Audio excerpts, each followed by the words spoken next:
One of the biggest things is here that people don't know what the future of version of you looks like. And so if you have someone that's only loving 1/3 of you, I think that it requires a courageous conversation to just put that on the table. Like, hey, I know you have because love. I kind of this- told my mom I'm Yeah. not going back. When you mentioned the past version of yourself, the current version of yourself, and the future version of yourself, that's really what all of you means. Yeah. So does your partner love all of you, or do they only love the past version? Because when I first started getting into hypergrowth, I lost a lot of my friends. They fell in love with the past version of me.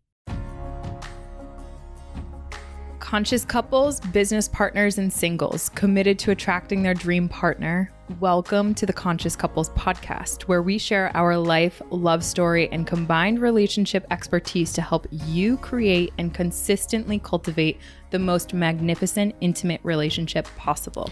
Never again will you feel hopeless and alone in your intimate relationship challenges. Having accumulated thousands of hours coaching conscious couples and individuals all over the world, as well as starting and growing a global business together, Alan and I are here to guide you in all things relationships. Thank you again for tuning into the one place where it's not about you or me, it's about the we. Conscious couples and individuals, welcome back to another very special episode of the Conscious Couples podcast. Today we have a very special episode for you. It is episode 152. Does your partner love all of you? I was doing all with my hands. on that. I was doing that with All. my head with my hands. So I'm glad that you did in that the form of a heart. externally. Yeah. All. Yes. In the form of a heart. Before we jump into this episode, I want to give a huge shout out and thank you to Next Level Podcast Solutions for producing this show and so many others. We work with 54 podcasters. If you want to start, grow, and scale and monetize a podcast, they produce this podcast. Ooh. So if you like this podcast, now you know what to expect. Mm-hmm. As always, my love, ladies first. Ladies first. What is your intention? Is this our first episode in 2025? Correct. Oh my goodness. Happy 2025, everybody. It might be. It might not be. But anyhow. Well, I will was set the first intention. Monday? Because we might had have been. 151 at lunch. Yeah, Monday, probably. Anyways, so. Happy New Year's again. My intention for our wonderful conscious couples community is to help them, obviously, make sure that your partner loves all of you. And the why underneath that is because if you have a partner that doesn't love all of you in one way, shape, or form, you're going to feel like you have to hide, like you have to run away, like you have to suppress a part of you. And that might not be intentional. And so I really do hope and plan that this podcast, that it helps our conscious couples understand, are they being loved for all of them or just a part of them? I had a client reach out to me this morning, and he was talking about how he has been dating. And there have been a few women who have said they're not feeling it. Yeah. And like in a row, he's been taking some L's. Oh. And he's trying to figure out who he is and Yeah. who he wants to be with people. And I said this to him today, and I said that picture your essence, your true self is the sun. And there's parts of you that are the planets. Mm-hmm. And if you study internal family systems, as Emilia is doing right now, that's a good metaphor. Yeah. I said, you don't want to go too far. You can be play because he's like, should I be playful? Should I be warm? Should I go right into self-improvement me? Aw. Yeah. Yeah. I know. Yeah. I have such a heart for him. Right. And I said, well, if you're too much out of the gate, it might be too intense and they might be triggered and fearful. Yeah. But so I said, I had a mentor in the past who said, Alan, whatever you do, don't do anything that feels too unnatural in a relationship. Mm. And what I now understand is what he was really meaning by that is don't go too far from your sun. Don't go too far from your essence. It doesn't mean you can't show your playful parts. It doesn't mean you can't show your adventurous parts and all that stuff, but you can't go too far from who you really, really, really are. Mm-hmm. And I think that that's I think what happens is when we first meet someone in the honeymoon phase, a lot of times we chameleon and we change ourselves to try to get the result, which is to try to be with this person. We try to be what they unconsciously want us to be. Yeah. We try to be extra funny. I told him this is why I don't like pickup for guys, because a lot of times pickup is tactics and strategies that aren't authentic to you. And in pickup, You mean basketball pickup? no. Oh. So, sweetheart, in pickup, there's like men who try to teach men how to pick up women. Oh, pickup is a thing. Yeah, pickup's a thing. Yeah, big time. This is the first time I'm hearing of this. Yeah, no. Man World keeps it real quiet over there. Yeah, hey? apparently. Yeah. Don't tell the secrets to the ladies. Okay, so sweetheart, yes, pickup is a whole community where some men do it authentically and really nice. Some men use tactics that are very toxic. Okay, wait Like a second. I do know act this. dominant when Yeah. you're not actually like. Don't ask a girl to go out. Just say, "Hey, meet me at the bar at 9." That shows confidence. Brutal. Yeah, honey, terrible. Okay, so All I'm right, aware of this. I just didn't know the label. Yeah. Okay, so in pickup, there's a lot of guys teaching tactics and strategies that are not authentic to my friend. Right. My client, and friend. Sweet. And I said that those strategies can work as long as they come from who you really are. Yeah. So I thought that was a good opening to this episode, which is, does your partner love all of you? Emilia and I were talking about past self, current self, future self, because he's transformed a ton in the last 5 months since we were working together. And he's trying to refigure out who the hell he is, Right. not only inside of him and his own life and his own career, but now in dating as well. Yeah, and you've helped him really build on top of his original belief, and you've helped him kind of pop open the lid of what's possible, and that's what we do with people. It's amazing. And from that, you really go back to like, okay, what is my core self? And that is a big question, no matter if you're in the pickup game, if you're dating, if you're a conscious single, if you're someone who is a conscious couple and or you've been dating consciously for quite some time. This is a reoccurring theme that we see all the time in relationships. Where and when are you stepping outside of that true self? And what is the purpose? What is the function? What is the motivation for that? Is that to receive love? Or do you feel as though you aren't loved in that arena? What ultimately is that? And another client is coming to mind. You and I both know this couple. They're wonderful, wonderful people.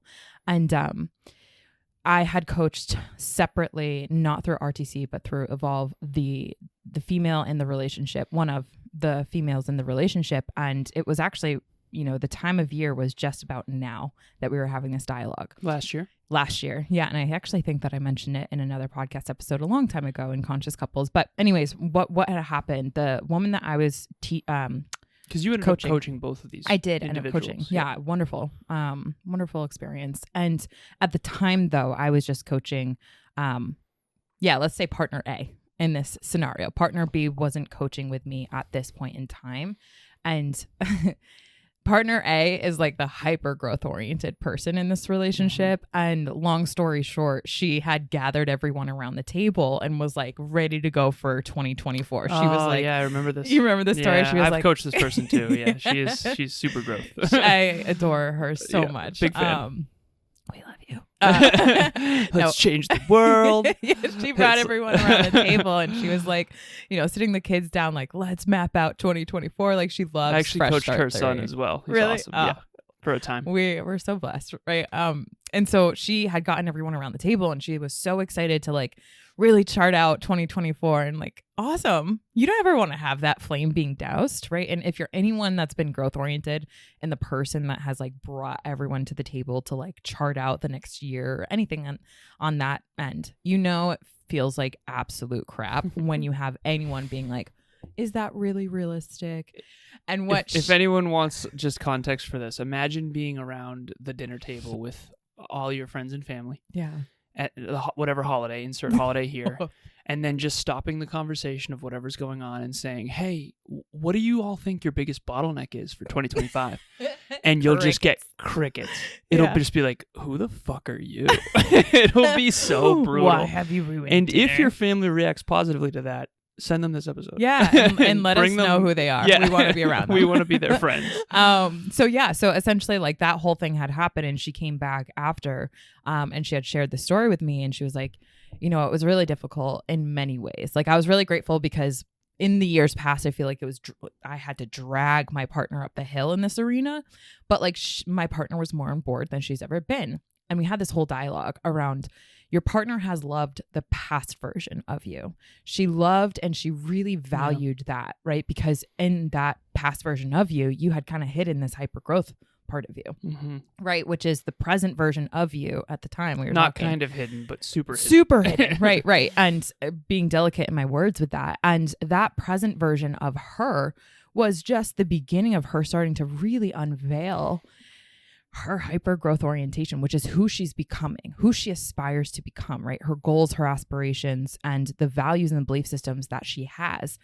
But she didn't necessarily show that in the beginning. And so many of us have that experience. I have another client in mind, so many other clients in mind where that is the case. And it makes sense, right? Because even just what you're talking about with your client, at the very beginning, we're so fearful to lose love, and we're so fearful to not be loved in that version of ourselves. And so we just operate like 5 meters from our core because it's really vulnerable to just be at our core, right around there, hovering around there, and just, this is me. I hope you love me for me. That's very scary for a lot of people. You and I, prior to our first date 5 years ago, decided to opt out of being anything other than what we are. Yeah. And so there was no pickup, there was no be different. And your sister came in and said, seriously, that's what you're wearing? Yeah. And I ended up wearing the exact same thing. It was jeans and a black tee. Yeah. So and cute. We matched. We have a picture of us axe throwing. And it's identical outfits because her and I both decided, you know what? Fuck it. I'm not going to be anything for anybody. I'm just going to be me because I've tried everything else and nothing works. Yeah, yeah. And so that ended up being so amazing because so you and fun. I both decided in advance not to put on any show, not to put on any metaphorical makeup, and to just be all of who we are. And so I think we just stayed close to our son.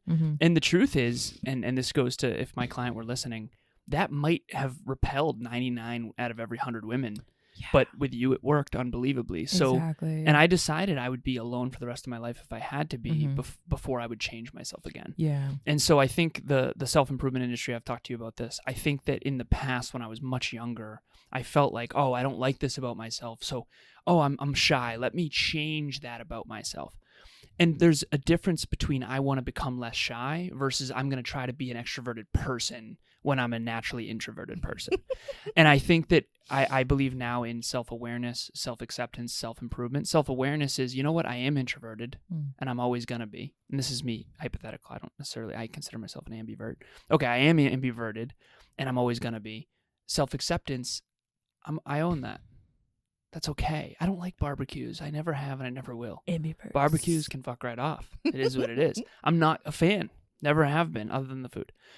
And then self-improvement from that place. Like, instead of telling myself a story, you know what? I love this. I really do love this. I'm going to force myself to love barbecues. I just don't.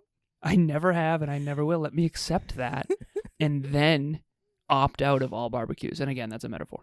Chile, baby back ribs. Intrusive thought. Okay. So one of the biggest things here is, like we started, does your partner love all of you? Meaning, and we've alluded to this a little bit, but there's a past version of you too. How much of that is kind of like sneaky, being hidden beyond the radar? You and I have done something that was so cringy. It was a burn book. And we for sure had only so much capacity to continue that, because when you look back and you cringe at your past self, that's actually a good sign because you're improving. Yes. And the present version of you, being able to hold that past version of you with love and compassion and like, dude, you were trying to just get by. You were just trying to survive. That is so And the other side of that coin too, which is owning what you do regret. Yeah. I have a folder called Perspective. Yeah. And it's all past photos of me, some wonderful and some cringy AF. And I look at it every now and then to remind myself of my progress. And when you look back 10, 15, 20 years, you are alarmed at how less you were in comparison if you are growing a ton. And so the 26-year-old version of me, the 16-year-old version of me, I have pictures of me hungover in high school, just waking up in the morning. Like, that picture's good for me to remember that time and to go, my life was such a mess in comparison. I wasn't any less than any other 16-year-old, but I was definitely less than I am now. And I think that that's really important. When you're climbing this metaphorical mountain of growth, it's important to look back every now and then and go, holy shit, look how far I've come. And then what can I relearn from reprocessing that? A little over a year and a half ago, I attended my first relationship call with Alan and Emilia. And as a single mother, I was very curious what I was actually going to be able to take away from it. I was very blown away with how deep we could actually go in that first session alone. It really opened the doors and opened my eyes to a lot of my patterning and wounding around relationships. Through attending some of their live events and through work with them, I have really grown in confidence, in learning how to love and show up for myself, which has been huge, and it's really set the bar high when in terms of standards for relationships and what I desire and need out of a relationship. They very much practice what they preach, and it's so nice to see people working consciously on relationships. Again, it's really set the bar high for what I look for and what I desire in a relationship. So I'm super grateful to be able to learn and grow from them and be a part of this community. But when you mentioned the past version of yourself, the current version of yourself, and the future version of yourself, that's really what all of you means. Yeah. So does your partner love all of you, or do they only love the past version? Because when I first started getting into hypergrowth, I lost a lot of my friends. They fell in love with the past version of me. They loved the partier. They loved that I was fun. I hosted the best parties. I lived on a lake. We had a blasty blast. We ran amok. We had a lot of fun. And when I started getting hyper into fitness, I became a fitness model, fitness competitor, fitness coach. I wasn't drinking anymore. I wasn't partying. I was lifting, and none of them were. And so our friendship was built on the past version of Alan, not the current version of Alan, and certainly not the future version of Alan, because I remember I had this vision board. I basically took this big whiteboard and just wrote everything I want to accomplish in my life. And I've since reflected back on that. That's also in my perspective folder. And some of it is like, I definitely don't want that anymore. And then some of it's, oh my God, I did that. And then some of it's, I'm still shooting for that one. Yeah.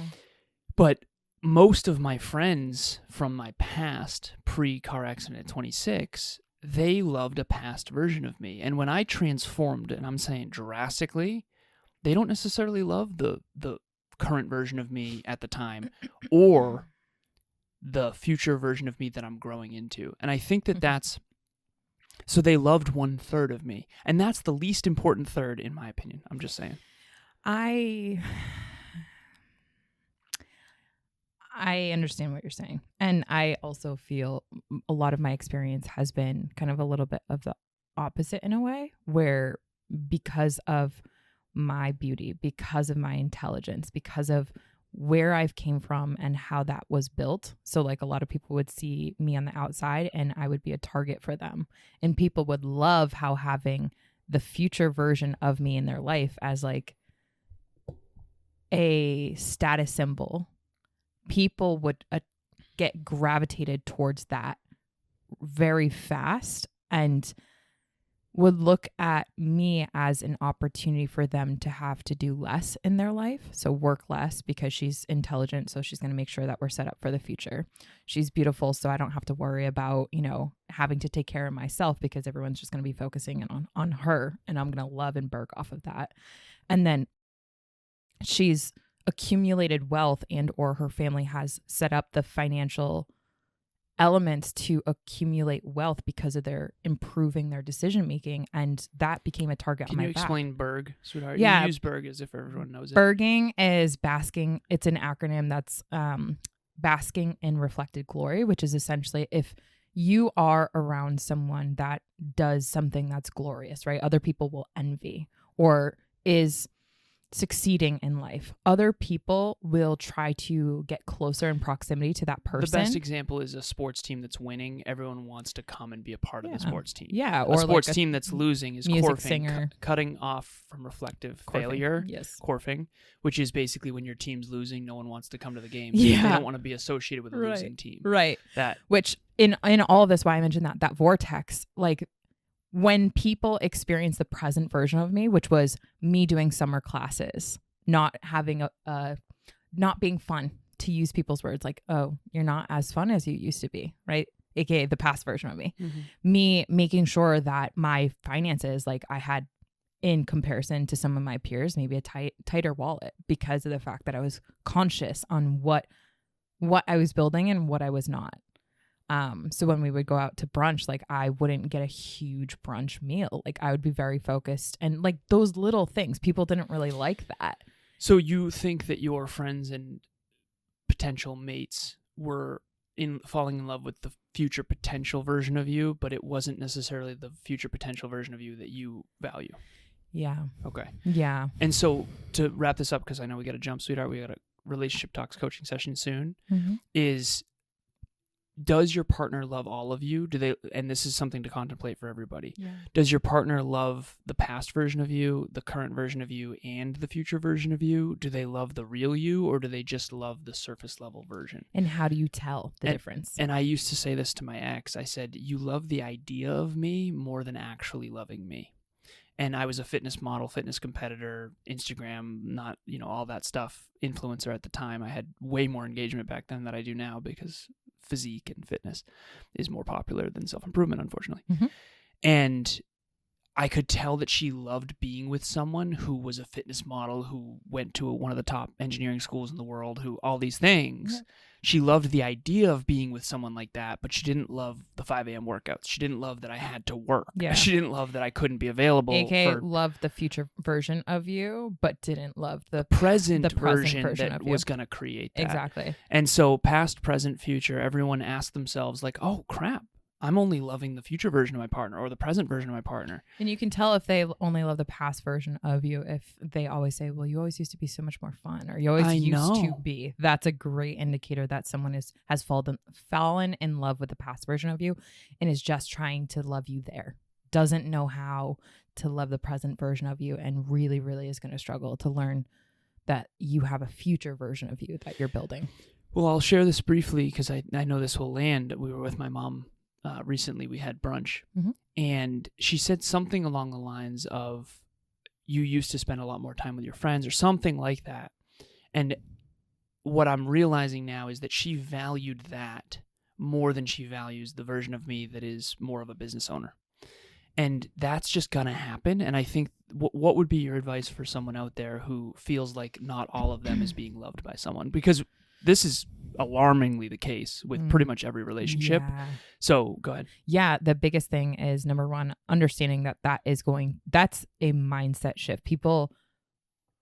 One of the biggest things is here that people don't know what the future of version of you looks like. And so if you have someone that's only loving 1/3 of you, I think that it requires a courageous conversation to just put that on the table. Like, hey, I know you have, because I kind of told my mom I'm not going back. No, This is who I am now. So you better get on board, because I can't go back. That's the thing. Getting on board, a lot of people who only love one version of you, or 1/3 version of you, let's just say, they might not necessarily know how to love the other versions of you. And so that's where I personally take the self-accountability, self-responsibility standpoint. And this is what I've told many clients, like, it's your job in a way to teach them who you really are, which means vulnerability. If you want them in your life. If you do. Yeah. If you don't want them in your loved, life, just sail away, which is the case in most cases. Right. But if you want to be loved by them, a lot of it is having the courage to be holistically you. Yeah. And that is you operating from the self instead of just one of your protective parts.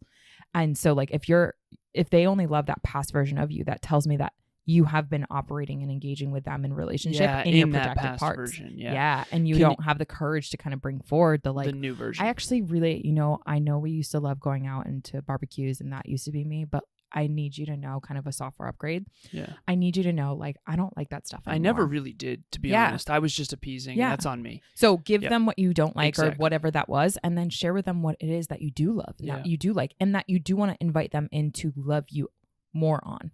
Yeah. The one other good example is I worked on Christmas, and that was really hard for some of my family.